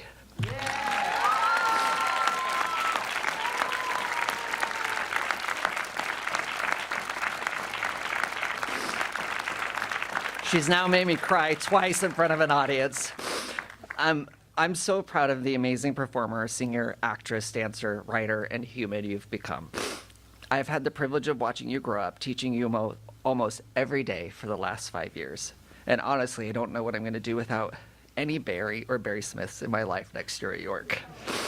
I know I could always count on you in chamber choir and the shows, and I will miss hearing you sing dearly. It's been one of my greatest joys accompanying you. I'll never forget playing Afternoon from Alice by Heart that last time at the chapel. Congratulations on all the amazing work you've done over the last 5 years, and I wish you all the best at UC Santa Cruz.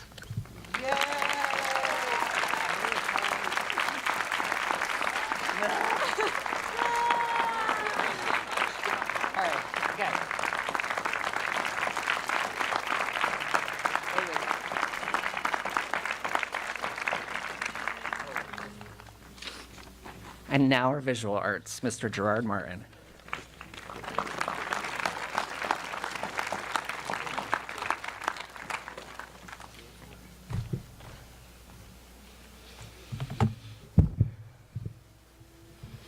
If I get that emotional, it's for good reason, but it's also because a little hypothermia is setting in.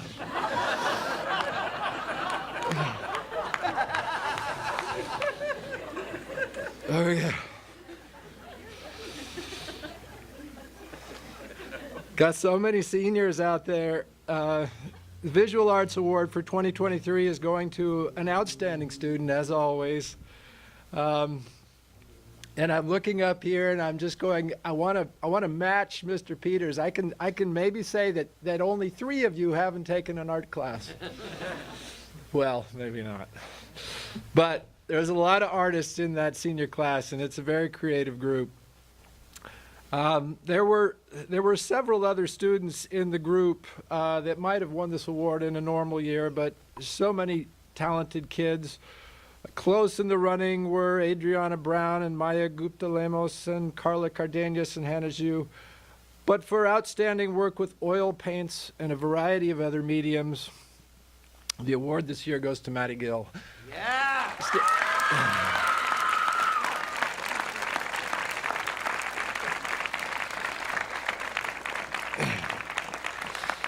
Believe it or not, Maddie didn't get serious about art until after her CIEE trip to France at the end of her sophomore year. While there,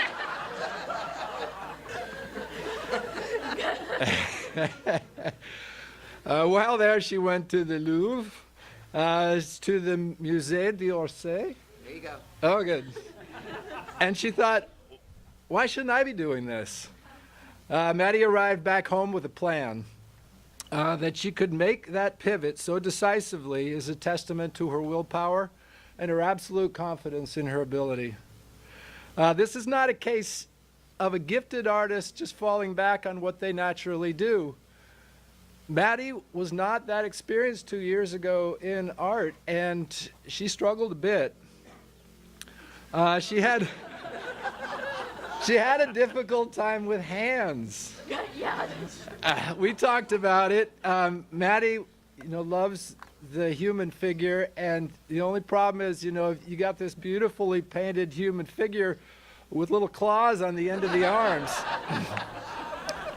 And it doesn't inspire the viewer. Those of you in theater know that hands communicate to your audience, and it's the same in the visual arts. Fortunately, somewhere along the line, Maddie learned to view her shortfalls as opportunities. She spent hours in her sketchbook that year refining her drawing skills and learning the structure of the hands. Today, I would say that the hands are one of the most exciting parts in Maddie's paintings, big or small. She just conquers things. She also is pretty exceptional at color, design, brushwork, and gesture. I personally love Maddie's work because it is in line with the long tradition of wonderful figurative expressionist painters, going back to Degas, Sargent, Klimt, Toulouse-Lautrec, and her personal favorite, Elmer Bischoff. If you think that I'm just kind of talking it up, I implore you to take another look at her work and see the beautiful vitality of her brushwork, especially her larger pieces. She's just come so far in 2 years. It's amazing. She's an excellent painter. This was acknowledged when earning first place awards in painting at both the Carmel Art Association and the Carl Cherry Center this year. Another great California painter, Dan McCaw, said this: "A bad painting is like taking a journey down a side road and finding it stops in a dead end. It may seem you've gone nowhere, but there are gifts you've picked up along the way. Just keep your eyes open. You'll learn something from each road you take. The main thing is to keep excited about what you're doing. Think of frustration as the vehicle that moves us forward and persistence as the gas that drives it. Enjoy the journey. Be excited about what you're doing. That's what you all do." These words, simple yet profound, describe one of Maddie's greatest attributes. She is compelled to try new things, to experiment, to enjoy her journey. Sometimes to my frustration, when I just wanted her to delve deeper into her proven skills and just do another big masterpiece. Maddie, you'll get a 5 on your AP. But no, Maddie knows. She's learned so much. She knows how to keep her work fresh, how to deal with frustration, how to make her art original, playful, joyous, a colorful celebration of life. She knows at this young age how to sustain her creativity. Congratulations on a great year and on earning this award. The Visual Arts Award for 2023 goes to Maddie Gill.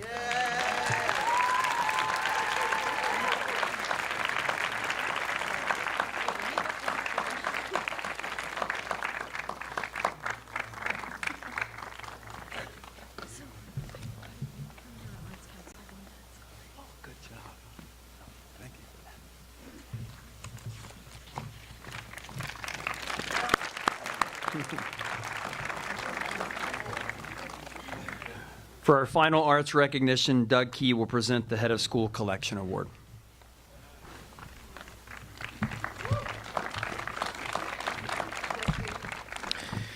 Begun in 2007, every year the head of school selects one art piece from a graduating art student to be included in the head of school collection, which resides in the front office. The collection represents a cross-section of artistic styles. Most importantly, the head of school collection honors the outstanding work of our visual arts faculty and students. Our award winner's piece struck me with its sense of energy and motion, depicted by a large, crashing wave. It conveys the power of nature. But on closer inspection, behind the wave, you see, subtly, a cartoon hand of a monster emerging from the surf, and a picture of Garfield the cat. It is both a serious and whimsical painting. The artwork from the class of 2023 to be added to the collection is what I am calling Ian Partlow's Plunging Wave with Cartoon Cat. Ian, come on up.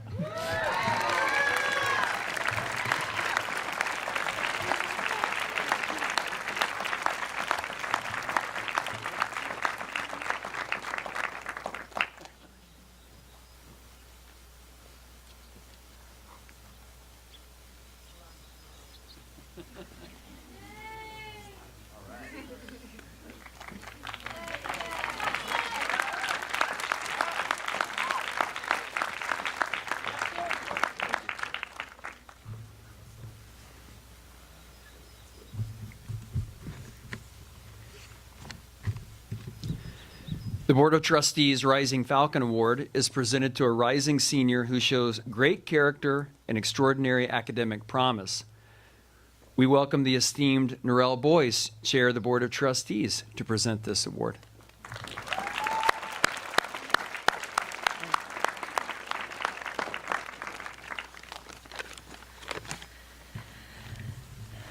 Okay, the Rising Falcon Award is always a difficult award for us to decide on because we have so many strong candidates.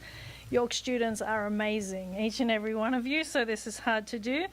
But this award is one who shows excellence community spirit, and an inspiration to fellow students and other members of the York community. Also, who shows promise of personal impact for their life beyond York as well. The selection process is difficult, but that said, this year we came to a unanimous decision very quickly. The 2023 Rising Falcon is fearless when it comes to learning, helping others, and doing things right. She is mature, collaborative, and has a delightful sense of humor. She is an exceptionally strong student whose excellence in the classroom flows from her curiosity and love of learning. Beyond the classroom, she is fully engaged in extracurricular life at York and the extended community. She is a key member of the robotics team who was recognized for gracious professionalism at the Silicon Valley Regional Competition. She has also been a summer intern at the Monterey Institute for Research in Astronomy. She has been a SHIELD ambassador, a math tutor, a SPCA volunteer. She has been a diligent cybersecurity educator, not only to faculty, cybersecurity educator, not only to faculty, staff, and fellow students at York, but also to local seniors through her talks at senior living communities. We present this award to knitter, singer, TEDx speaker, STEM enthusiast, and incoming punmeister, Norman C. Filchek.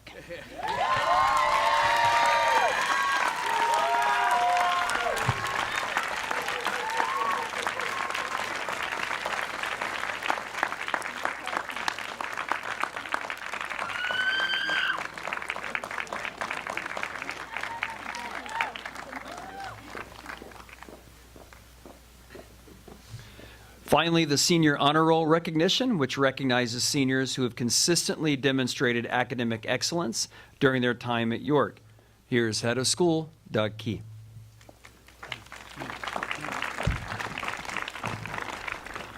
The Academic Honor Roll recognition honors seniors who have consistently demonstrated academic achievement by appearing on York School's honor roll for at least 6 of 8 semesters during high school. Seniors must be enrolled at York School for at least 6 semesters to be eligible, and only grades earned in York School courses count toward this recognition. Throughout York School's distinguished 64-year history, its academic program has helped students achieve at the highest levels. The Honor Roll celebrates the hard work and accomplishments of our students. High honors and honors at York School are granted on the basis of sincere and consistent application to the subject studied, as reflected both by teachers' comments and by grades. High honors are awarded to students taking 5 or more unrepeated York School courses with only 1 grade below an A-, and that grade no lower than a B. Honors are awarded to those students taking 5 or more York School courses with no grade lower than a B. While York's individual awards recognize the top students in a discipline, this recognition celebrates seniors who have met York School's honor roll criteria over time. Although students on the honor roll are recognized in our honor roll list at the end of each semester, this award recognizes seniors at this ceremony for their consistent academic performance over several years. Recipients will receive a certificate acknowledging this achievement and a red, black, and gray honor cord to be worn at commencement. There are 2 designations: honors, 6 or more semesters; high honors, 6 or more semesters. We will also verbally recognize those students who achieved 8 semesters of high honors. When your name is announced, please come up and stay up here. Honors for 6 or more semesters: Arya Asmuth, Vanessa Berrigan, Derek Gow, Robert Julian, Ian Partlow, Brian Zhang. Yeah, go ahead.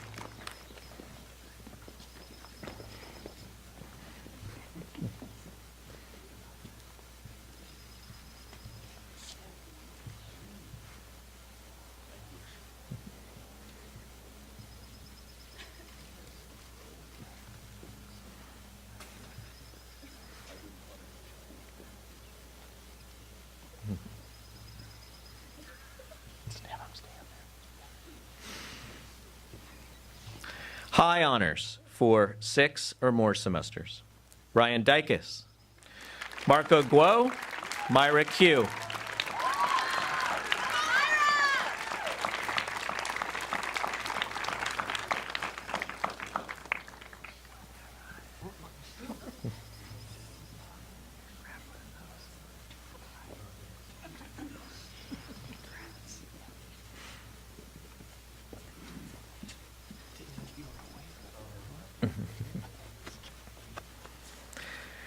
High honors for all 8 semesters. Lily Berry-Smith. Cass Brent Nurse. Adriana Brown. Maddie Gill. Mei Huang. Peter Shung. Joe Smock. And Joe Zhao.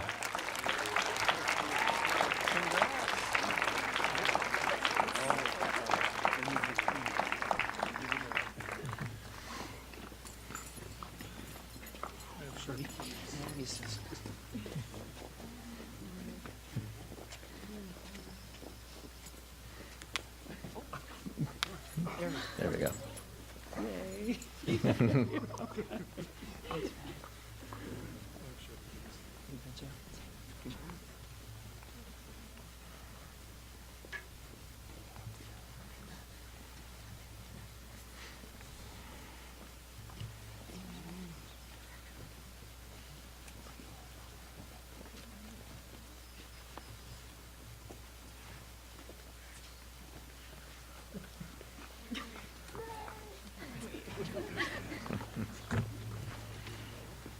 I present you with the recipients of York's Academic Honor Roll recognition. Congratulations.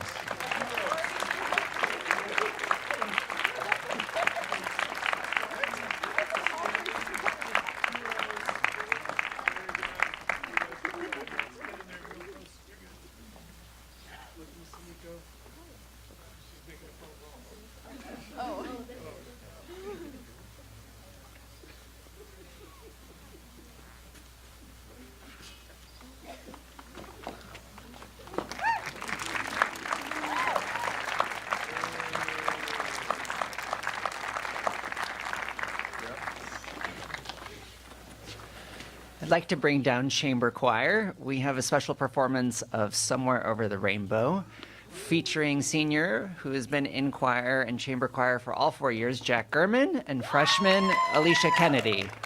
So come on down.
and wake up where the clouds are far.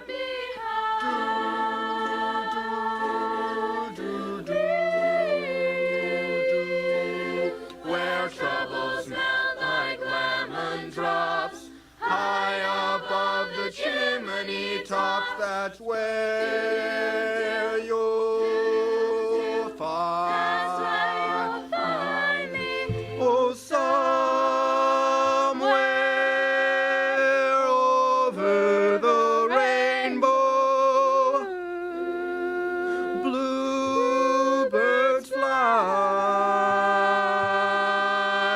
birds fly over the rainbow. Why then, oh why can't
So there's one more task. As I mentioned in my welcome, the awards and recognition ceremony represents the positive collective culture of the student body. And the culture of the student body is represented best by the leadership of its seniors. The positive culture of your class is not an individual achievement, but a collective one. You might remember that we started the year with our annual senior investiture that culminated with the ceremonious putting on of the sunglasses. To wear the sunglasses as seniors meant you had to act responsibly and lead the school by example and word. Here's what the faculty read to you in August during your investiture. Seniors in classrooms and fields, pools, courts, and stages, in clubs, labs, the D-Shop, and within yearbook pages. During normal times in the pandemic, you have shown these last years with notable resilience. You have risen with diamond-like brilliance. Your commitment and character have inspired us, and we're grateful for your kindness, commitment, and good humor. The year you're beginning is one of great importance, not only for you, but for everyone in this room. As a class, you are central to leadership at York. Your example will illustrate what coming together here means. Each senior class guides us, and it is now your turn. We ask that you use your wisdom and daring, your curiosity and gratitude, integrity and caring, to show by example how York School can be its best. Now I want to end your senior year and time at York with another tradition, an appreciation that you successfully led the school this year as described in the investiture. We started the year with the putting on of the sunglasses, and we now end with the gifting of the yard signs and bestowing of the stoles. Helpers?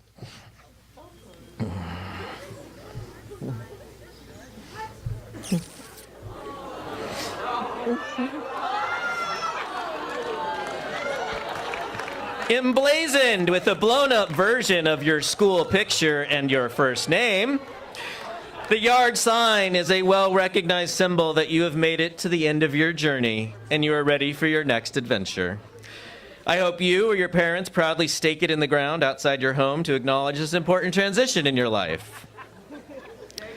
With the York logo on one side and the class of 2023 on the other, the stole represents honor, authority, and immortality. As you all will wear the stoles at commencement on Saturday, this red stole, most importantly, will represent your bond as a class.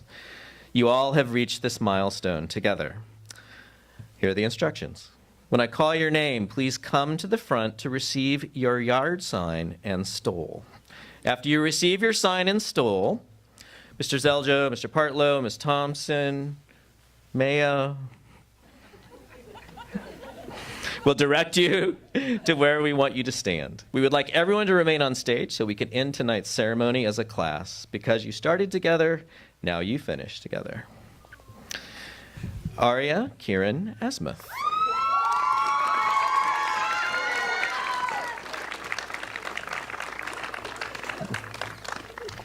It's hard carrying those signs.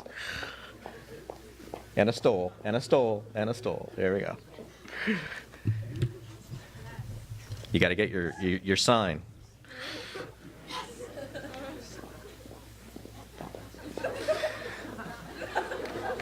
Lily Berry Smith.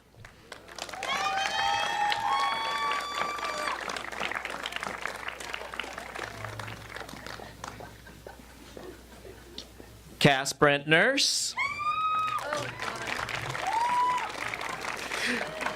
Maya Brent Nurse.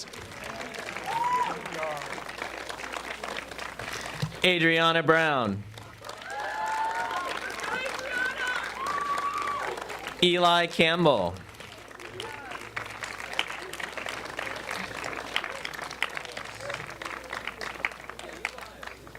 Carla Cardenas. Ryan Dykes. Yosef El Yusufi.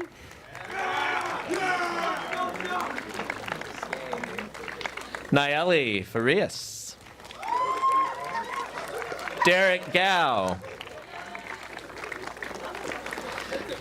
Jack Gurman.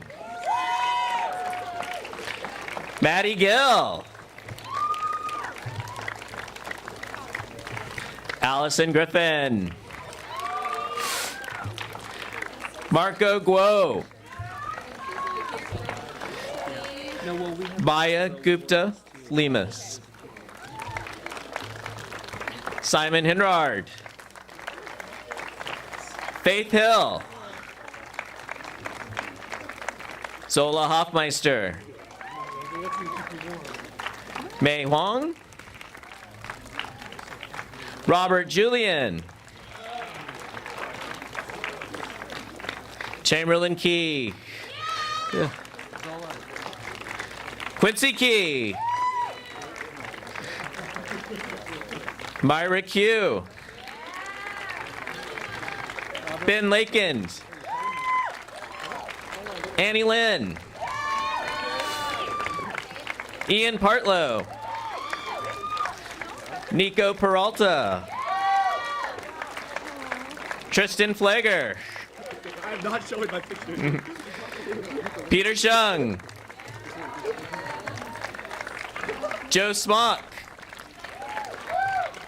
Sophie Sukius. Sorry about that. Alondra Valdez. Hannah Shu. Gabriel Janang. Joseph Zhao. And Brian Zhang.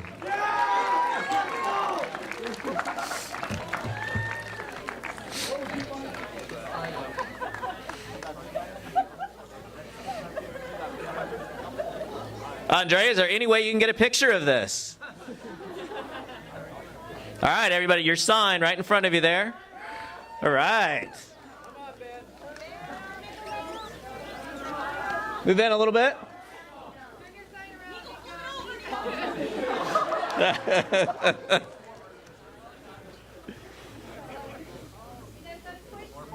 Does everybody have squish in a little bit?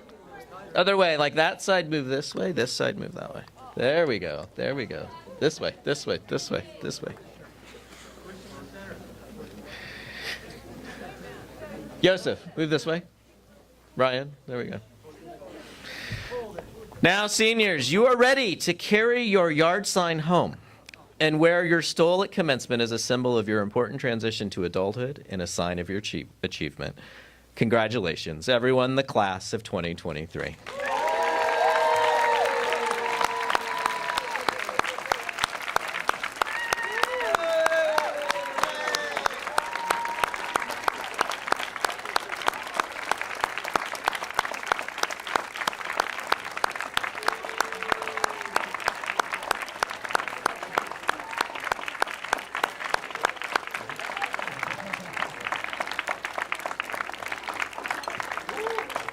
Thank you, everyone, for attending, and we'll see you Saturday at commencement, 11 a.m. right here.